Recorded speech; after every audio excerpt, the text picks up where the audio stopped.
Noswaith dda, good evening. Croeso cynnes i chi gyd heno o'r Gweminar yma.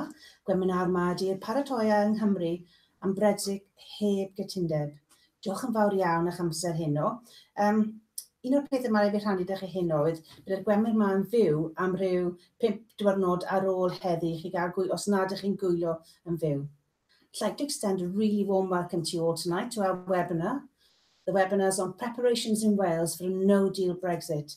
Many thanks for taking the time to listen in live, but also a number of you won't be listening in live and be listening to the recording over the next few days. I'll come and share with you in a minute how you can get involved in that, even though it's not a live recording. So my name's Ina, I'm part of the Good Practice team of the Wales Audit Office. Enw fi di Ina, dwi'n rhan o'r tîm ymarfer o Swydd Archwilio Cymru.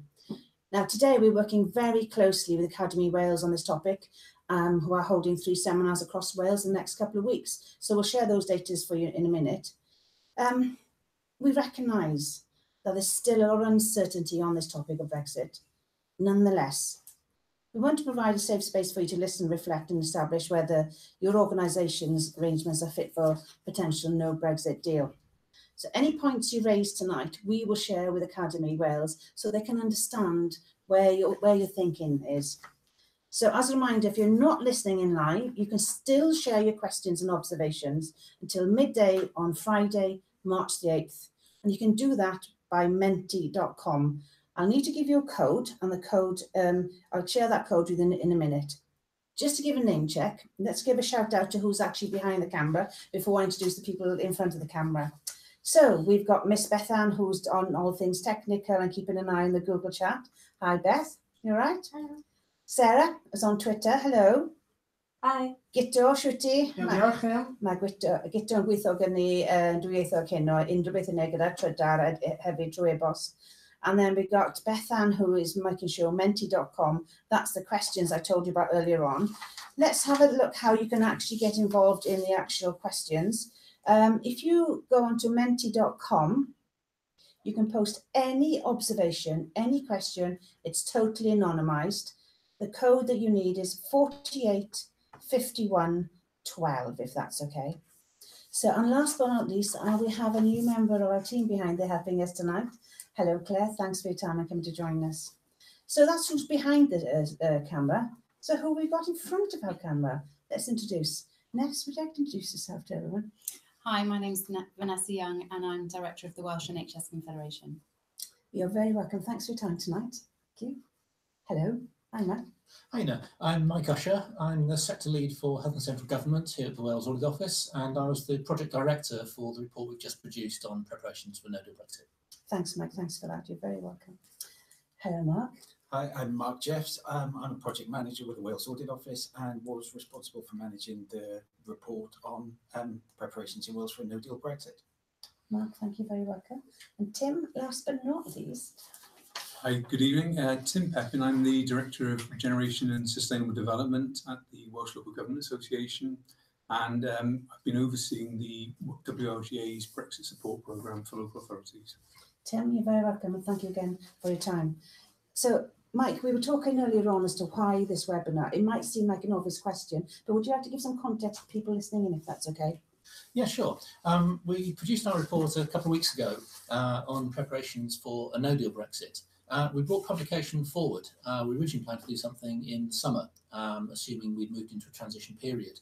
But given the political uncertainty and the fact that a no-deal Brexit is still a very real possibility on the table, we decided it was sensible to produce a report prior to 29th of March, to that Brexit date, setting out how things are looking across Wales as public bodies are gearing up towards preparing for a no-deal possibility. Lovely, thanks for that. Thanks very much indeed. Now, a number of you won't be listening live, but we'll have posted some questions. And as we had a look at, the panel and I had a look at them a couple of hours ago and said, these are quite broad questions to kick off. So rather than go into the specifics at the moment, we thought we'd actually have a look at the questions that you've asked. And we're going to take a few of them right now, if that's all right. And what we've decided to do as a panel, we're going to combine a couple of the questions together, if that's right. Tim, we had a chat with you and we thought you'd cover the first couple of questions. What I'm going to do is I'm going to read out the questions just to give high level sort of understanding for the people listening in what they might be. and then if you'd like to give your thoughts and view on that, if that's okay. Yeah, fine. So the first question is a who question. Who should be scrutinising these issues? And there's a list of different roles covering from cabinet, senior officers, corporate finance. Basically, I think almost everybody's involved in that role, in that question. And who should we be focusing on? But I'd like to combine the second question, if that's all right, because it's kind of similar. So the second question that's been posted in advance says, scrutiny has a specific meaning in local government. Are we talking about overview and scrutiny committees, or are we talking about scrutiny in a wider sense? Do you want to share your thoughts on that for me, if that's okay? Yeah, sure. Thank you. I think to start with, there's the issue of making sense of what's coming out from the Brexit developments. And you've got to make sense of it before you can scrutinise it. And that needs to happen at a number of levels. So there's a role for UK government to make sense of the negotiations and give communication out. There's then a role for the Welsh government to get information out. What we found with the WRGA Brexit support programme is that a lot of the local authorities are saying, well, make sense of these things at a Wales level. Don't force 22 authorities to have to reinvent the wheel. Okay. So I think there's an element of scrutinising what is going on at the Wales level and then getting that information out and sharing it with the 22 authorities. When you've made sense of it, the local authorities then need to say, well, what does that mean at the local level? And have a look at the issues locally. The scrutiny committee role then, in terms of the specific second question, is about having a look at how the authority has made sense of the issues that have been distilled down and what steps are being recommended should be taken, and then having a look to say, well, has my authority actually taken the steps that make sense given the way this is unfolding? Okay, lovely. Thanks for that. Is there something you want to add to that with those comments? Well, in terms of the NHS, obviously the boards have a key role in scrutinising the arrangements that are being put in place in NHS organisations. And like Tim said, you know, there's work going on at a UK government level in respect of medicines. Then there's work going on at a Welsh government level, and then at individual organisation level. And I think it's for boards to be scrutinising to understand what is happening at each level, and really focusing on what individual organisations are doing in terms of business continuity and contingency planning. That's lovely. Okay, thanks for that. Mark, I thought I'd turn to you and combine the questions 3 and 4 that we've had in. So question 3 is, in practical terms, what difference do you expect scrutiny to make at this stage of the process in examining these issues? And then question 4 is fairly similar, slightly different take. When is it too late to scrutinise these issues, given the potential urgency of the situation? Good questions, I have to say. Fair play. In practical terms, what we expect scrutiny to do, it's probably to do what it always aims to do, really, which is to sort of test the robustness of arrangements, identify gaps and opportunities to improve things. But also the important things that scrutiny does is it brings into the public light for scrutiny and transparency the things that have been happening perhaps behind the scenes that the public don't see. So that's another important thing, and that isn't really dependent upon timing or being too late. And in terms of whether things are too late or not, I think in practical terms, there are decision points at which things need to be made if you've got to procure something ahead of Brexit and time is running out on that. But in another sense, it's probably never too late to scrutinise these things, because even if we are too late for some things, then it's an important role of scrutiny to bring that to light and to understand what we're doing instead of doing that thing that it's too late to do almost. And finally, it's probably worth flagging in terms of the timings that there's still a lot of uncertainty and question as to whether or not the 29th of March will be the actual Brexit date, and that's still under discussion at the moment. So yeah. Okay, thank you. I think that's a really good point around it never being too late, because whilst scrutiny in the early days can be looking at preparedness, about planning, people looking to reduce the possibility of something happening.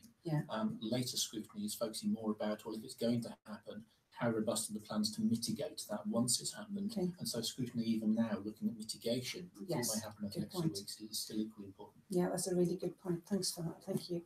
Folks, we've got a few more questions that have come in advance. I will share them at a later in the webinar, because what's going to happen now, the webinar is going to be divided into 4 sections, and we're covering points, excuse me, I'm losing my voice here, to do with supply chain, workforce implications and financial. So some of the questions that you have posted, I will add in there if that's okay. So Mark, considering the delegate profile we've got listening in today, they cover officers, members, non-executives, and also we've got a range of people from local government, health, police, fire, central government. I'd like to kick off with you and say, what should boards and committees focus on when scrutinising plans to manage implications of a no-deal Brexit on the supply chain?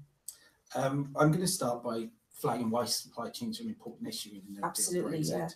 Yeah. There's two key reasons. The first is that in a no-deal Brexit scenario, there's possibility of delays at ports as a result of new customs and checks that may be applied on the EU side of the channel. So delays at ports potentially means that goods and services could get caught up in those delays at the ports.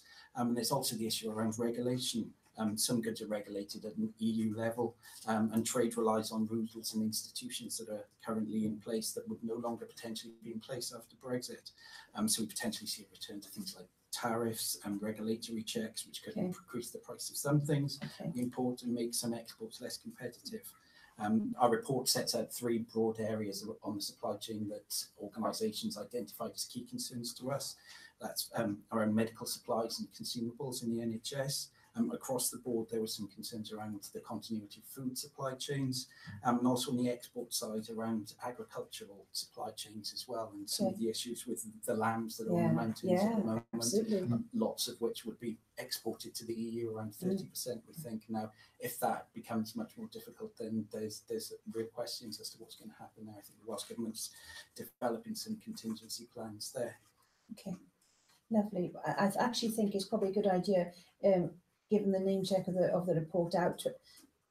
Gito, can you tweet our report out? Beth, can you send a copy of the report to all delegates who are listening live, if that's all right? That'd be really good. Okay, Tim, do you want to give us the WLGA sort of take on what things to consider in terms of supply chain, if that's okay? Yeah, sure. Thank you. Yeah, I mean, building on what Mark said, really, there will be some implications for local authorities, and the scrutiny committee, in terms of what they need to scrutinise, is whether the right sort of checks are being made. And the checks that are needed are to have a look at what are the business critical supplies for the organisation, and then to work right the way through the supply chain. And I think what we found talking to a number of authorities is some initial checks have looked at where the supplies come from, and the view has been, well, we're getting them from UK sources, we should be okay. But it's when you actually dig below the surface and find that some of those supplies are actually dependent on imported goods. Yeah. And of course, the other thing to note there is it's not just about imports from the EU. If there's delays at the port, as Mark said, those delays will affect imports from anywhere. Okay. So it's making sure that those things that are critical to your business operation, is there going to be any disruption to the supply? If there is, are there alternative supplies that could be located? Okay. Are there substitute products that can be brought in? If there aren't domestic supplies already, can you work with some suppliers within the UK who may be able to develop those markets over time? Okay, that's lovely. Thanks for that. Now, before I come to you, I just sort of give a shout out to the delegates and say, have you got any thoughts or any comments of what you've heard so far from the panel members? Let me remind you how you can actually get in touch. So menti.com is totally anonymous. You can just post your comments on there. So you go into menti.com. The code you need to use is 485112. You can also, on Twitter, it's at Good Practice WAO. If you use the hashtag WAO Brexit, you can email us, good.practice@audit.wales. One other way, if you happen to have a Google account and you're listening live to us, if you're on YouTube, there's a chat box to the right-hand side of our live streaming there. You can pick it up on there if that's okay. So those are the main areas, menti.com, on Twitter, via email, or on our Google chat, if you're listening live for Google chat. Okay, Ness, what's your thoughts on the supply chain? So for the NHS, obviously medicines is one of the key issues, and that is being managed at a UK level. So the UK government has worked with pharmaceutical industry and other parts of government to ensure that supplies can continue to get through. So in terms of medicines, I think the key issue for boards and and officers within the NHS is to ensure that we've got the communications right in terms of advising frontline staff and patients that there's no need to stockpile medicines, there's no need to go and get additional prescriptions, and actually to do that could jeopardise the plans for managing the supply of medicines in a no-deal scenario. So the other is the supply of medical devices and clinical consumables. So medical devices, things like heart valves, clinical consumables, syringes, incontinence pads, rubber gloves, all those sorts of products. And on that, the Welsh Government and the NHS Welsh Shared Services Partnership has been working very closely with UK government and also with individual NHS organisations to identify any products that are at risk and to put in place plans to deal with that, including stockpiling and also securing additional storage space at an individual organisational level. The boards could be looking at ensuring that their own buffer stocks are held at a maximum level, and also identifying any critical medical devices and consumables that they're concerned about, and raising those issues with the Shared Services Partnership colleagues. I like your comment about the buffer. Makes sense. It's quite practical, isn't it? Thanks, Mark. Thank you. Mark, I'm going to come back to some of the questions that we received in advance. This one's to do with data. The press has raised some questions in relation to data. They've been doing it obviously quite often, but this particular question has been, the press has raised some concerns about the continued flow of data between the UK and Europe. What should I be doing about this? Where these data issues come from is at the moment lots of different goods and services involved sharing personal information across the EU, and we're able to do that at the moment because there's a common set of rules about how you do that. But obviously potentially in a no-deal Brexit, we're no longer part of those rules and arrangements. The UK government in its latest no-deal assessment has said that it will accept the rules of the EU and accept the EU's judgment about the adequacy of other countries as well, and will allow information from here to flow to them. But the EU has said that it will wait until the UK is a third country before it makes a judgment about how adequate the UK's arrangements are. So there's potentially going to be a gap during that period. The UK government's advice is there might be other legal basis depending on the situation for organisations to share information, so to work with their EU counterparts, but also to look at the Information Commissioner's work as well, to offer some guidance on the topic. So I'd say that would be to find out from your colleagues what they're talking about with their counterparts, and also to look to the Information Commissioner's office. They have actually, we've been in touch with them today. We shared with them this question that we received, and so the advice they've given us, they've been really helpful. There's a blog by Elizabeth Denham, the Commissioner, and it's a very practical advice, and it's been tweeted out by our colleagues in ICO this, as we probably speak. They said they probably tweeted out about 7:50, so we're actually 2 minutes early. But also there's a really practical 6-step guide that we'll tweet out. Gito, can you tweet out the blog, the link to the blog, and also to the 6 steps that you need to take into consideration? We had a read of it this afternoon, really practical, really sensible steps. So we'd advise you to have a read of what they've actually put on there as well. Mark, I'm afraid I'm hogging your time here, but there's a question about any good examples. Question 6. Do we have any good examples of scrutiny, Brexit preparedness, or scrutiny of other topics from which lessons can be learned? Actually, Tim, can I bring you in afterwards as well, if that's right? And Eunice, can I bring you in, if that's okay? In terms of the work we did, we didn't pick up any specific examples across the various sectors, but one that's probably worth flagging is the work that's going on down in the Bay by the External Affairs and Additional Legislation Committee. There, they've taken a clear lead on all the committees have agreed that Brexit-related issues will go through them. They've taken a broad approach to broad preparations while also taking a sort of deep dive on specific issues like ports and medical supplies. They've taken evidence from lots of different voices, lots of different organisations. So we know you can't try and run a mini assembly in every organisation kind of thing, but those principles of broad and deep dive and hearing plenty of voices as well are probably ones that do apply across the piece, I think. Okay, lovely, thanks. Tim, anything you would add to what Mark has just been saying there? Yeah, I think for local authorities, there was a period when they were trying to get to grips with what this meant, and it's only really once the authority starts to identify what are the issues and what actions it needs to take that you can really start to scrutinise. Yeah. So in some ways, this is an evolving process, and what we are seeing is as authorities start to take this seriously and start to work on Brexit risk assessments, Brexit action plans, then scrutiny can come in and have a look at what they're doing. So, you know, there are reports. I was looking at one recently, Blaenau Gwent did a very good report. They'd had an assessment done that had been discussed by the authority, and then their overview committee had come in and had a look at the way they'd actually approached it. So I think, you know, as authorities start to develop their risk assessments and look at the steps they need to take, then there is a more meaningful role for scrutiny to come in and have a look at that. Thanks, Tim. Next, Tim, come in on this one. Yeah, so one of the things that we're doing in the NHS is we have a group of senior responsible owners in each organisation that come together, and that group is sharing risk assessments from individual organisations and also sharing the work that they're doing to prepare.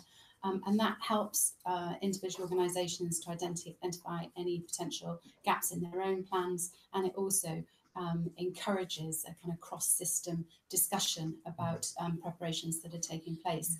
We're also at executive director level, peer groups are meeting, so the medical directors, nursing directors, etc. And they're also considering the implications of Brexit preparations for them across the whole system. And so although that's not separate scrutiny, it's a really useful mechanism for sharing good practice, identifying issues and making plans at a national and local level. I like the fact it's across national and local there. Yeah. Thank you. Right. I think there's some pretty slightly different challenges across the health and local government sectors. What we've seen from our work, as Ness says, I think there's a lot of coordination because there's so many issues of common shared interest across the different health boards. You know, they have some geographical challenges, but generally they're facing very similar sets of Brexit issues.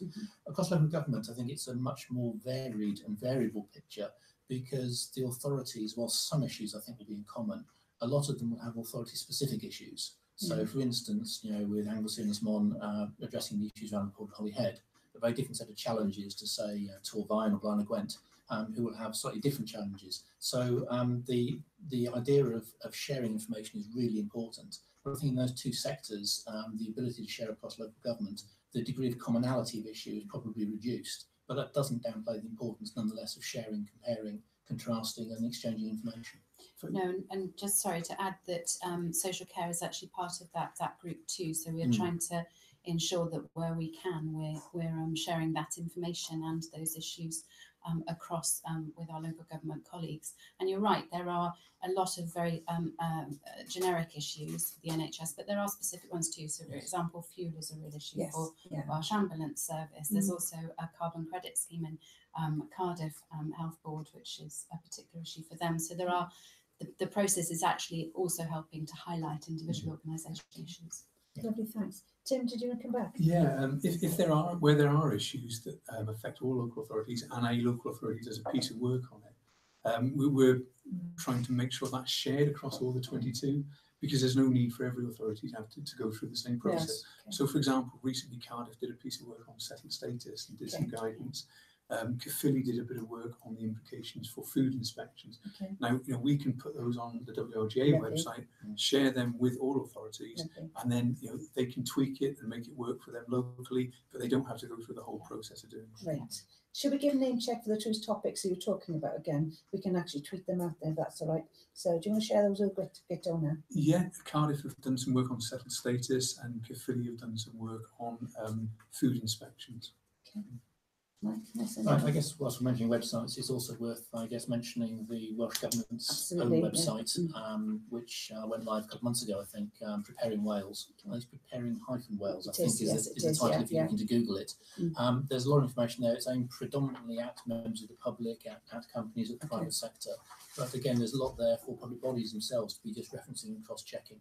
Okay, so that's a useful resource. Okay. Ian, can I just add, in terms of the NHS, for colleagues watching, from the NHS, if you go to www.nhsconfed.org, there's a lot of information on our website, which is linked not just in terms of Welsh Government, but through to UK Government too, around the health and social care implications of Brexit. And so that's a very good source, and it includes a frequently asked questions document, which is aimed at health professionals. Lovely, thanks, Ness. Thanks very much. Similarly, one of the things we found is that frontline staff in local authorities are likely to get asked questions by the public. So the frequently asked questions approach is very valuable. What we've done on the WRGA websites, we've put up frequently asked questions relating to health and social care. We put links into the Confederation site. We've put links to voluntary sector information and also links to Business Wales, which has got a lot of useful information for supporting the business sector. Gito, beth ni gael hwnna mynd allan hefyd ys mynd iawn? Great, we're going to get, Gito's going to tweet those out now, if that's okay.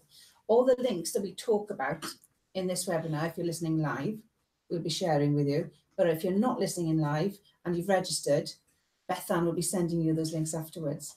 So folks, we've given you a snapshot of, in terms of supply chain. It's over to you now. Time to reflect, some thoughts, any observations you want to share. Please, those channels we've just talked about, please share them via those and we'll pick those up if that's okay. I'd like to bring supply chain to a close for now. And now I'd like to move on to workforce implications. Again, we're gonna go around the panel and ask for their initial views, and they can sort of supplement each other what they're saying. But equally, this webinar is very interactive. Anything comments you want to share, please feel free at any time if that's okay. So Mike, what should boards and committees focus on when scrutinising plans to manage the workforce implications of a no-deal Brexit? Right, well, I think for when looking at the workforce, there's a whole range of issues to be thinking through. You have members of your workforce who will be non-UK EU nationals, members of the EU 27 basically. There's also their families and their dependents who may well be in the country as well. So the issues around their personal intentions, around continuing to stay and work in the UK or possibly not, those will be down to individual circumstances. There's issues then, not so much around the immediate implications, but looking to the future around the UK's future migration policy and how that will play in the medium term. And I think in our report, we were identifying that in large part, although there are a couple of pressure points, in large part, workforce issues are seen more as a medium-term challenge around a no-deal Brexit than necessarily something that really hits in on the 30th of March. Having said that, they are important issues. So for public bodies and those scrutinising to ensure they have a good understanding of the composition of their workforce, for starters. Any particular services or functions where there is a particularly focused dependency. And certainly when you get into some of the social care areas, that's where you start to see a greater concentration of EU nationals. Contractors, subcontractors, understand that supply chain again. And communication with those individuals, the ability of employers to plan and to reassure, to communicate, to assist them. And then having talked around prevention, there's also then mitigation. If you are going to start to have gaps in the workforce, what are your mitigation plans to look to address that as those may arise in the more medium term due to staff leaving or indeed future recruitment issues where you historically have recruited from the EU quite extensively. If that pool of talent and resource starts to dry up, what are your alternative mitigations around training? And you're there into medium and long-term workforce challenges. So there's quite a lot to cover here. Yeah, it is. Thanks, Mike. Thanks for opening up on that. Okay. Vanessa, can I come to you on your thoughts? Yes, absolutely. I mean, Mike's covered a lot of it, but in the NHS, in terms of EU nationals, we have 1,459 registered on the electronic staff record, but that's actually only represents about 65% of direct employees. So as Mike says, there's a real key issue for boards is to ensure that within individual organisations that we know who the EU national workforce are, so that we can talk to them about applying for settled status scheme and being very clear how valuable a contribution they make and how much we want them to stay and continue to work within the NHS. So 3% of directly employed workforce, it's about 7% when you look at it in terms of medical and dental, so particular challenges there. But the other point for boards to think about is that the electronic staff record doesn't capture GPs, for example, and it doesn't include people who work on contract or agency workers. So there's a range of other people who are very important to providing NHS services, who we need to also be able to reach out to and encourage them to apply. The other point to make is obviously the critical connection with social care and the social care workforce, and the absolute connection between the NHS and social care. And if we have problems in the social care workforce, that has the knock-on impact to the NHS. And it's more difficult, I think, to identify and work with social care colleagues around identifying EU nationals. The other, because of the nature of the diverse nature of the sector, the other issue is actually about people who are in our care, who are EU nationals. Yes, yeah. And that's both in terms of children in respect of social services, perhaps more so than in health, but children and also vulnerable adults, and ensuring that we understand who those individuals are and supporting them to apply for settled status. The settled status scheme opens on the 30th of March and it closes on the 30th of December 2020 if there's a no deal, 2020-21 if there is a deal. And to get settled status, you have to have lived in the UK for 5 years. Otherwise, you can apply for pre-settled status. And there's a lot of information, as I say, on the website, on the NHS Confed Wealth website, to help people watching find out a bit more about how to apply for the scheme. Okay, we'll give a shout out to that again, if that's okay. Yeah. Quite a human element or part of this webinar we were just talking about there. Kind of brought it home, didn't there? Mm. Yeah, wow. Tim? Yeah, I think it just repeat things, but to add one dimension to this, I think it's really important that local authorities aren't just thinking workforce, do an assessment, job done. It's actually looking at the workforce in the context of the travel to work area, potential competition from neighbouring areas, potential competition from other sectors. Yeah. So you may think, well, we haven't got very many non-UK EU nationals working for us, but if a neighbouring authority has a very high percentage and they're worried about recruitment and they start to put up their wage rates to attract people in, that could have an impact on you. Similarly, if there's other sectors that are looking for to attract people in and they raise their wage rates, that could have an impact. One example would be HGV drivers, where if there's a shortage and the rates go up, then some local authorities may find that some of their waste operatives and so on are attracted away by higher rates elsewhere. It's great, thanks for that. Mike, did you want to come back on the 5 months? Mark? Okay. I'll just come back on the sort of we're very focused today in this session on a no-deal Brexit. Yeah. But as you said, the workforce is an issue which is going to be more medium term, irrespective of whether it's a no deal or a deal. And it's also important that we look at the opportunities to actually develop our workforce strategies to recognise whatever the new situation is. In respect of immigration post-Brexit, and that we do some work to ensure that we make the most of the opportunities that potentially could afford us. Okay, that's great. Thanks. A good way to end on that session on that one. So in terms of thinking about what you've heard here, folks, any thoughts, any comments you want to add? Again, if you're not listening live and you're listening to the recording, we're very happy for you to share your comments via menti.com, and the code that you need to use to share those observations, and those observations are totally anonymous. The code is 485112. So I'd like to draw the session on workforce implications to a close now. I'd like to now move on to financial implications. So Mark, everyone's talking about money. What should boards and committees focus on when they're scrutinising plans to manage the financial implications of a potential no-deal Brexit? Based on the work that we did, there are two key areas that public bodies reported to us that they have some concerns about. The first is the sort of direct impacts from potential changes to the EU funding in place, so that's both agricultural and the structural funds in Wales. And then many also raised to different extents the sort of general squeeze potentially on the public finances as a result of a sort of economic hit to the Welsh economy and to the UK economy, impacting on the amount of tax take and the amount of available public funding. On EU funding, this is an area that we did a sort of in-depth report on, two in-depth reports on, one on structural funds, on one on the rural development programme. And the story is there that the UK government has guaranteed the full allocation of funding, whether there's a deal or whether or not there is a no-deal Brexit. So in that case, based on that guarantee, we think that there aren't any sort of direct implications in terms of loss of funding. But I suppose the question for scrutiny is the extent to which everybody understands that. Within organisations, are people not putting forward good projects on the basis that they're not sure if the funding will be there or not? And there's also then the questions about what will replace that over the longer term, and that's a discussion that's still ongoing in terms of the shared prosperity fund and what that will potentially look like and the control over that. But certainly up until the end of the current round, which is December 2020, it looks like that funding is guaranteed. And on the general squeeze, I suppose this is a question of ongoing scenario planning. At present, it's not clear what the economic consequences of a no-deal Brexit would be.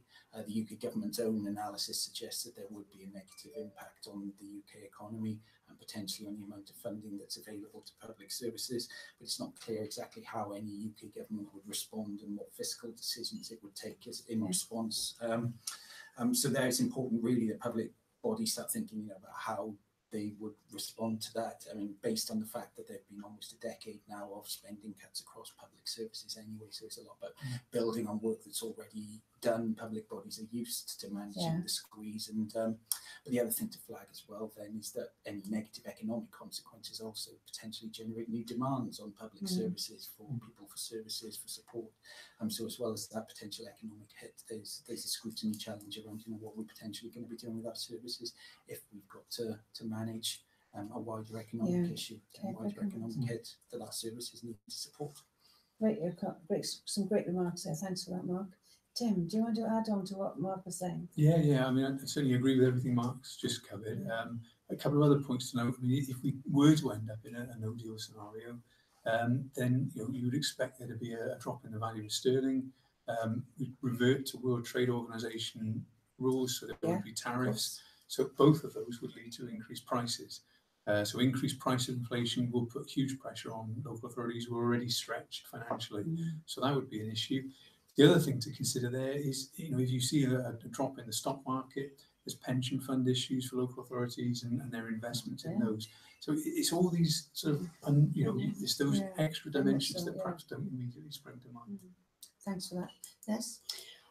Sort of bringing it down to more immediate issues, and we are hearing anecdotally that the prices of some products there are concerns that those product prices might go up in the event of a no deal, if particularly where there may be difficulties with supply, we might see, and so there is some concern within organisations there may be additional costs associated with that, but also it's the resource cost of preparations that I think probably all organisations are feeling, and certainly we can see within Welsh Government too, the number of staff that are actually having to be deployed in getting ready for a potential no-deal Brexit is something which is quite difficult to manage, particularly in the NHS around the same time that we're managing winter pressures. We're having to put this additional work in place, and I guess the other thing is the opportunity cost that creates for us all in public services. While we are concerned about Brexit and we're focusing on that, it's what we could have been doing and what we could have been focusing on in terms of the broader policy agenda and delivery agenda in that time. Thanks for that, Liz. Thanks. Mike, because a couple of questions is coming in. Do you want to respond to what Ness is saying, or can I go to the questions? Yeah, just picking up on the more sort of general public finance implications. I think the position is moving quite quickly. There was the UK government's announcement just a few days ago of the 1.6 billion for English more deprived areas, and I know the Welsh government is still seeking clarity on the potential implications, Barnet, etc., of that for Wales. And also, of course, next week will be the Chancellor's spring statement, and it will also be fascinating to see where he goes in terms of his forecasts around a no-deal scenario, prospects potentially for emergency budget or whatever as well. So the public finance implications will, I think, unwind quite quickly over the next couple of weeks. Okay, thank you. Thanks, Mike. Thanks. Okay, I'm just going to read a couple of questions that have just come through now. It's financial implications. So it reads, uncertainty re forward regen programmes will impact on ability to forward plan effectively, creating more risk-averse environment and putting even greater pressure on capital work programmes. I'm just going to read it out once again, because I'm buying time for the panel members to have a think what they're going to say and which one's going to decide who's going to go first on this one. So the question, so for the delegates listening now, the question is this. It's under the heading of financial implications. Uncertainty forward regen programmes will impact on ability to forward plan effectively, creating more risk-averse environment and putting even greater pressure on capital work programmes. Tim, bless you for going first. Thank you. Have a go. I think it's a very, very good point to raise. Yeah, I think it is actually. Fair play. I mean, normally we've been engaged in discussions over the next programme of European support. So, although we've got that guarantee from the Treasury up until the end of the current programmes, it's that issue of what happens after the current projects start to end. And as the questioner has rightly said, you need to build in the forward work programme. You need to do the preparatory works. There's a long lead in for capital. You can't just turn it on and off like a tap. And the other thing to add really is huge issue over construction labour. It's another of those areas where there's a lot of non-UK EU nationals working. If you see a number of those returning or the people not coming into the UK anymore, then that could have a major impact on the ability to deliver the capital programmes. Okay, thanks for that. Any other comments from the panel before I move on to the second question? Okay, I'm afraid, Mark, this one has got your name on it. It's quite a long question, so bear with. The Wales Audit Office reviews of local government overview and scrutiny undertaken in 2018-19 question the track record / impact of the value of traditional scrutiny methods as the default approach. What they meant by that, receipts of officer reports at set pieces and committee meetings, etc., in local government scrutiny committees. So does urgent scrutiny of Brexit preparedness need to be more ambitious and considered in the way in which scrutiny is carried out? And does the urgency attached with it require a different approach? Yes. That's the short answer. To a long question. Yeah. I mean, they say necessity is the mother of invention, and there is a necessity to do a lot of this stuff A, quickly, and B, differently, I think. So that fresh thinking about not setting up a meeting in 6 months and doing it and using the traditional approach, I think certainly applies in this.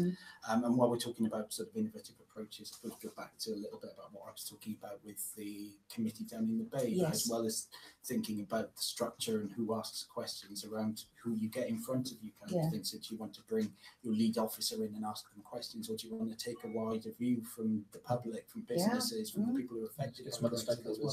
Get them in to get involved in the scrutiny of what's going on, and in short order as well. Yeah, fair comment on that one. So, Mike?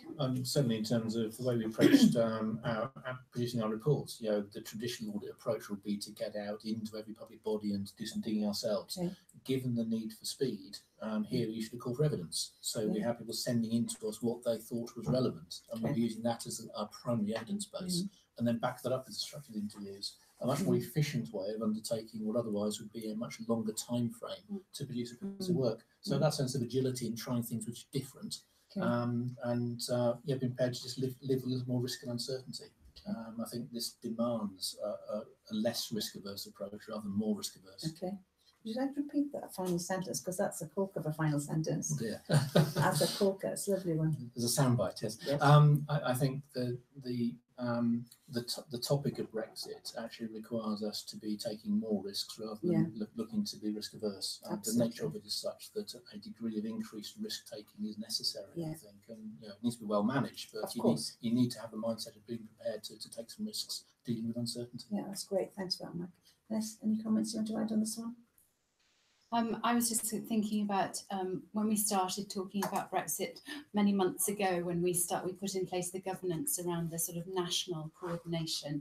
We were meeting weekly, monthly. We've now stepped that up, and all the groups are meeting fortnightly. And there's a sort of battle rhythm to it. There's a recognition that we're getting closer to Brexit. We need to make sure we're prepared. So that, as you say, we can't just rely on set meetings. We have to actually meet more frequently and be more flexible, and so we've got that battle rhythm going. Okay, that's lovely. Thank you for that. So, folks, if you're listening live, have a think about that. Any thoughts? Again, you can do it. Click onto menti.com and use the code 485112. if you're listening to the recording and it's before March the 8th, midday, again, you can go onto menti.com and go and click in the code 485112. So I'd like to draw the financial element to close, if that's okay. And finally, I want to go around the panel and say, look, okay, we've talked specifically about the workforce, the supply chain, and financial implications. So how about a bit of action now? What's the kind of top 3 things that you think that delegates might need to think about once this webinar is finished and they go back into their office environment tomorrow? What's the top 3 questions? I'd like to build on that, if that's okay. So Mike, if I ask you to name 3, what would your 3 be? Okay, I think first for me would be prepare. That's one thing, not 3. To the extent that it's possible to anticipate what's coming at us around the risks of a no deal, prepare for what you can. Recognise you can't prepare for everything. Prepare for what you can, but understand the timescales, the priorities. If you're past the point of being able to prepare to prevent something happening, be thinking about the mitigating actions, what you can do to minimise the amount of pain or disruption. So that's the first one, is around preparation. The second one, I think, we saw a lot, and we've spoken a lot this evening, around public bodies working together. Yes. There's the degree of exposure to Brexit risk varies across organisations, but there's so much commonality around the issues, and that sense of working together, the one public service approach. So within sectors and across sectors, working together, it will be my second one. So prepare, work together. My last one is around communication. We're at the point where members of the public, service users, are quite rightly looking to public bodies to say, tell us what we need to know, what we need to do. Do we need to do anything? So that getting that communication now out to the public, the fact that public bodies haven't known with certainty, we're past the point now of that being the reason not to communicate. So I think clear, consistent messages coming from public services, joined up communication to the public, to service users, to help them prepare for what may be coming. That's a great 3 to start off. Thanks for that. Vanessa, do you want to add on to that? Yes, so I'd just like to draw the distinction between preparations and contingency planning. Okay. So let's first of all make sure that all the preparations are in place, so the risk assessments and the business continuity plans, but also think about where you've got red risks, which you may well have. What is the contingency for dealing with those should they arise? So being clear about both of those. I think communication is going to be absolutely critical in the next phase. And we've established a health and social care communication subgroup with Welsh Government, and we'll be making sure that we are issuing communications across the sector to communicate any changes to things, the preparations that are in place, or any changes to the overall UK situation that people need to know about, and also some key communications with patients and citizens about what Brexit might mean in terms of medicines, in terms of workforce, in terms of food, fuel, that kind of thing. So communication is going to be absolutely key, and that's as much for individual organisations to think about as it is for us at a national level. And the final point is that things are still changing, and so the next couple of weeks are going to be critical. So to those watching, I'd say we've given you some key websites, and I would be urging you to continue to look at those. And if you have got any questions, then do contact us on the panel and we'll try and answer them. Thanks, that's a really good comment. Thank you. Tim? Yeah, sure. I don't want to repeat issues already being raised, but I mean, I think on the communication front, it is about separating out the wheat from the chaff, and you could drown in the amount of Brexit information. I'm sure. And for any large organisation, it is a huge issue of how do you distill that down to some key messages. And I think it is about having a coordinated approach. You do need someone at the centre who's got an overview of what's going on, and they need to be advising on the messages going out, making sure that we're not swamping people with too much information. But I think keeping staff informed of what's going on is as important as informing all the external stakeholders. So yeah, I think communication is central to this. Yeah, and communication means different things for different people. So what different parts of the organisation need will differ, won't it? Okay, that's lovely. Mark? Final thought from you? I know there's been a lot of information being put around there. So imagine tomorrow you're going back into the office and someone's starting to distill what they've heard tonight. If there was one key message you'd want to give them, what would that be?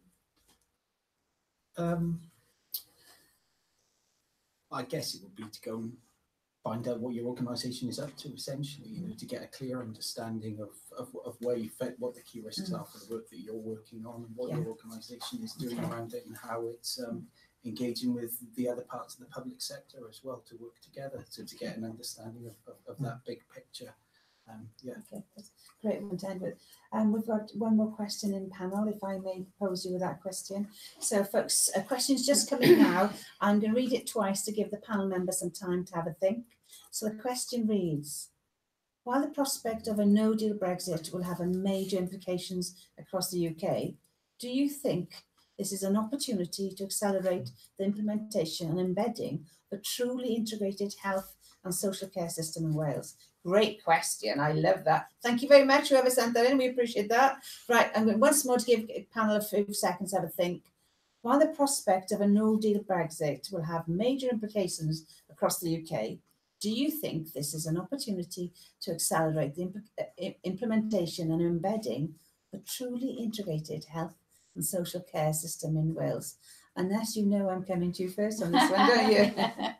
So the first thing I say, and I did mean to say it earlier, so this is great because it's given me an opportunity to flag it, is that Public Health Wales have done a health impact assessment on Brexit, and it's very well worth a read, and you can find that on their website, but I'm sure we can tweet it out to colleagues, and that identifies a range of potential impacts that Brexit's going to have on health and well-being of the population of Wales. And what it does is it doesn't just focus on the things that we think are going to be problematic, which we've spent a lot of time talking about this evening, but it also identifies the medium-term opportunities as well. So thinking about what we might want to do around public health in the future, and if we wanted potentially for our legislation to look different to that which it currently does. Okay. Some issues around workforce and opportunities there, as I referred to earlier.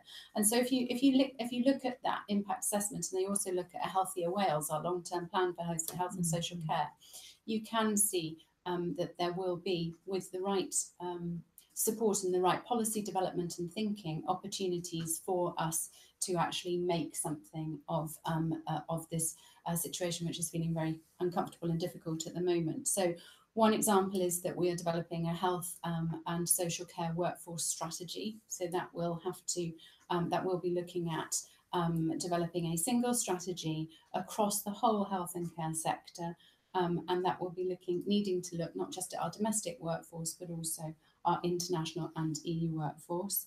And just the process of working through Brexit, we have developed a lot of close working at a national level, but also at regional partnership board level. Okay. And that all bodes really well for us to be able to work together and tackle some of these big strategic issues that are involved in integrating health and social care in Wales. So I think there are some real takeaways for us that should help. Was a suggestion of a slight silver lining there in the cloud there. Well, ever the optimist. Thank you. Thanks for that, Ness. Tim, do you want to come back? I think Vanessa's covered it. Lovely. Okay, thank you very much for that. Okay, then, there's a couple more comments coming through, folks. We'll just get it blown up now.